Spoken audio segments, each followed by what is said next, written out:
Welcome back, y'all. This is the pen tool refresher worksheet for our overall Adobe Illustrator refresher series for graphic design 2.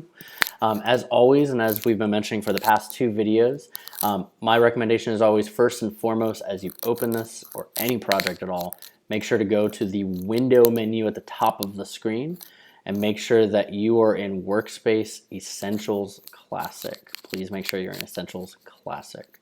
That'll make sure that everything is in the right order. We have all of our panels in the same flow and we're working in the same type of workspace.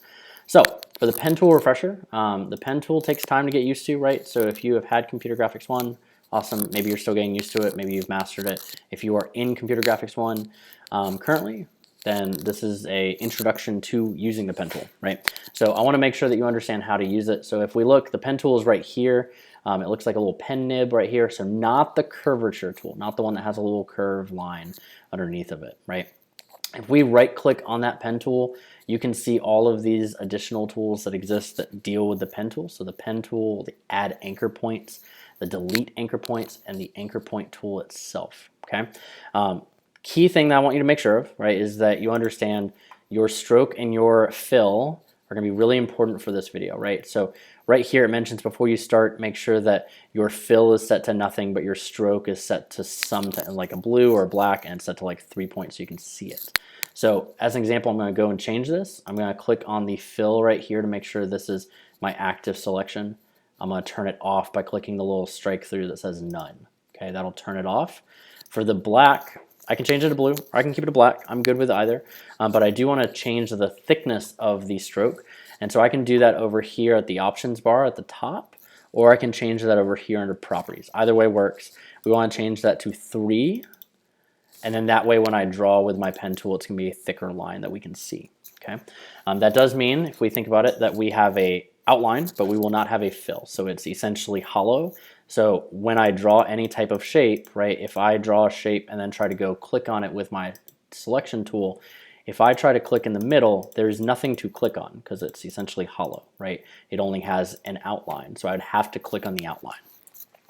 So for the star tool, or for the star shape that we're going to draw, with my pen tool, I'm going to just click and let go at each of these points of the star. And I'm just going to line up as if I'm kind of drawing this right over top, right? This is probably the easiest shape. We always want to, whenever we're drawing anything, close the shape. So when we come back to that first point, I want you to see when I hover over it, there, my mouse turns into the pen nib, but it has a little circle. That means that we're closing a shape. It's always important that we close shapes whenever we're drawing in Illustrator. So I've got my little star that I drew. I'm going to use my selection tool to make sure it's selected. And then I want to look for the eyedropper tool. So the eyedropper tool, kind of like we used over in the shape tools worksheet, we're going to use the eyedropper to steal that yellow right here so that our star is filled with yellow. Notice that the stroke goes away, but the fill is now turned to yellow. Okay, tree. We're going to bounce around. It's going to be roughly the same. The only thing that I want to add to the mix is that whenever we want to have a horizontal straight line and we don't want to vary, we can hold shift to keep our pen tool in line horizontally, right? My recommendation as you're drawing this, right, is that it's going to get really hard once you hit about here to see your tree. So we're going to turn the fill off, but we're going to make sure our stroke is turned back on, right? We want to make sure we can see a stroke. We don't ever want to work with a fill and stroke turned off because it then becomes impossible to see what we are drawing. So I'm going to hold shift anytime that I do a horizontal line. For these diagonals, I'm not holding shift. For the horizontal and any vertical lines, I can hold shift to keep it constrained. So you can see that this is pretty straightforward when you're just dealing with straight up points. I'm clicking and letting go and just not holding down the mouse, right? These are pretty straightforward. We're going to use the eyedropper again. We're going to eyedrop that green and that'll fill with green from that color. For any of these shapes, right, that we have where we have curves, we're going to deal with something different called handles, and we're going to talk more about anchor point. So with my pen tool selected, I want to make sure again that my fill is turned off, that my stroke is turned on because we want it to be turned on. So for this one, I'm going to turn it back to 3 points. Right, and with my pen tool, I want to zoom in. So I'm gonna Command plus at least once. I'm gonna scroll up so I can see my ornament here. So the top part's pretty easy. It's the exact same thing you've been doing so far, where we can just click, click, and click. I'm not holding Shift for these because they're at an angle. For any time that there's a curve, right, we want to basically split this down the middle. So we have a curve. If I split the curve by 2 points right here, I can click, and then I can click right here and pull, right? So that'll create a curve for me, which is what I want. With that curve, I want you to look and kind of see that anytime that I am creating a curve, right, my anchor point is in the center, and any anchor points create parts of a line or an illustration. But then what I'm pulling, those 2 red dots right there, are called handles. Those handles dictate curves and which direction they're going to go in, right? So the one I'm pulling on is going down, but the one that's going to the top right there is going to dictate the curve that's at the top right there. I want to line it up, right? And I want to keep this, the one that I'm holding, going in the direction that I'm going to go. So I'm going to let go right here, and then I can go down and click, since that's just kind of a straight path, and we'll have that. To go around here, right, if I tried to go all the way down this way, you notice that would be just rounded out, right, which we don't want. So I'm going to Command Z that for a sec. So that means that I want to go about here at the other side of the curve to click and pull a curve. Right, and then from there I can go down to the bottom. Notice my handle is in the way, so I don't want to just click on top of it. I can if I want to get rid of that specific handle. It'll get rid of just that one right there. But my recommendation is always give yourself space as you go down an object that you're trying to draw. So I'm going to click and let go because that's just a straight line. And then I'm going to zoom out so you can see the rest of this ornament. So with a circle, right, we want to kind of think about this as dividing it into kind of equal parts. So if we kind of go down this side for the for half of a circle, we want to go maybe about here. If we click and hold down our mouse, we can match up that curve. So notice that again, my handle that I'm clicking and pulling is not the direction that the top curve is going. The top curve is being dictated by that top handle. So as we look, my recommendation is look at the handle at the top. Don't look at the one that you're drawing or dragging out, because that doesn't do you any good justice at all. You want to look at that top handle and try to pull it and watch it as it's lining up with our circle. Okay, as you line it up with the circle, once you do, you can let go, right, and that'll give you a curve. Again, you can see that I went down a little, probably too far, so I probably could have gone up a little higher. If I ever need to undo, I can do Command Z and go a little bit higher if I need, and see if that works a little bit better for my curve. Okay, now you can see that for my bottom handle, we talked about it just a second ago, the bottom handle dictates the second part of the curve, right? So obviously if I go here, you can see my curve is trying to be pulled out over to match the handle. We can alter or change where that handle is going by holding Alt or Option, right? So if you notice my Alt and Option key, when I hold it and click it down, it changes my icon into the anchor point tool, which helps me move and adjust these handles. Notice that if I don't hold anything else down, it's freeform. So if I try to leave it here, it's going to go out wonky to the right. So if I want to change it where it's just going straight up to try to match the curve, I'm going to hold Alt to click it and drag it, and then I'm going to hold Shift at the same time as well. I can then keep it aligned so it's not going to be too far out. I can let go of Shift first, actually sorry, Alt first and then Shift. And let go of the mouse, and then as I'm doing that I can kind of go around the curve and try to match it up. I can always do that after the fact, so you don't have to do it in the middle of drawing. You can always go back and edit these handles. That's the beauty of Illustrator, that you can always edit those handles after the fact.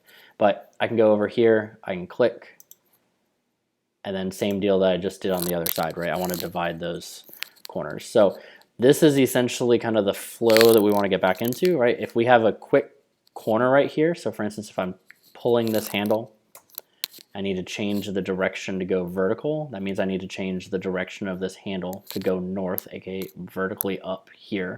That means I want it to go out right about here. When I drop it, you can see that now my curve is trying to follow along. So that means that I can then go up here, click and pull, and then close my shape. As always, is anything we do, click and close that first point. And now, if we were to zoom out, use our selection tool to make sure it's selected. It is. Remember, if you click in the middle, there's nothing there, so we need to click on the line. But then we can use our eyedropper tool to click on the red, and that will fill in our shape. The clover, the heart, and the flower all are kind of variations of those curves. They just get more in depth. So I'm going to choose the flower, just to kind of show quick corners. With the pen tool, right, I'm going to always choose a corner to start from. That's true for the flower, for the heart, or for the clover. I'm going to choose a little corner right here to kind of go from. Right, I'm going to click and let go. I'm not going to pull my first point, but I'm going to look at this shape. So I'm going to try and see if I can divide this in half by clicking and pulling out my handles to the side. Right, now it looks like realistically I'm shy a little bit, so I could probably go a little bit to the left, and that should get me kind of what I'm wanting. So as I do this, I get that. I need to make sure to turn off my fill and make sure that my stroke is turned on so that I can see just the stroke and not the fill. If I go down here and I try to do the same thing, right, we can always go back and remember edit and change the handle. So right now, as I'm pulling for this, I want to hold Alt or Option and go in the direction that the clover is going to go, right? So that means that we might need to, with Alt or Option, change the direction of these handles.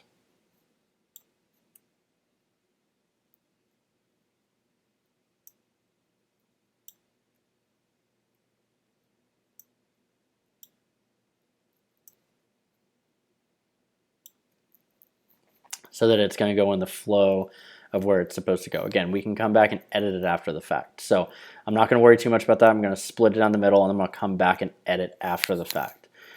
So as I go and I change it, I'm going to go Alt. Notice that basically you're creating a V shape every time that you come into that little indentation, which will give you the ability to go back up for a clover. So again, I'm going to kind of go here. I only really need, right, 3 points for each part of the clover.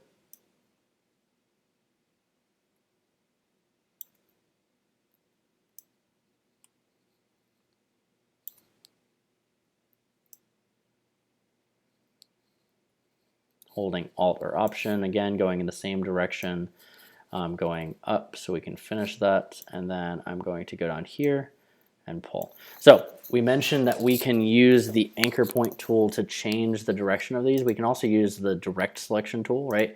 If I click on any anchor points, you should then see the handles for each anchor point that I have going on. So I can go with my direct selection tool at this point and edit the direction that it's going to go with any of these anchor points, okay, to try to match it up. So if I don't like the way it's looking, I can go back and edit kind of where it's at, right? I can also move. Remember, it's the direct selection tool, so it lets you change kind of where that point is and edit and adjust.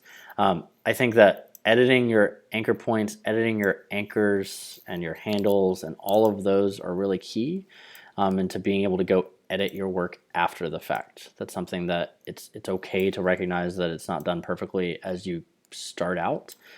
So that means that you're going to go back and you're going to change and fit everything as you go through. As I rotate with this handle, notice that the other handle is also dictated, right? So if I ever want to move a handle independently, right? Let me pull out here for a sec.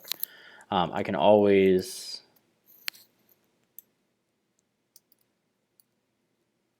go here.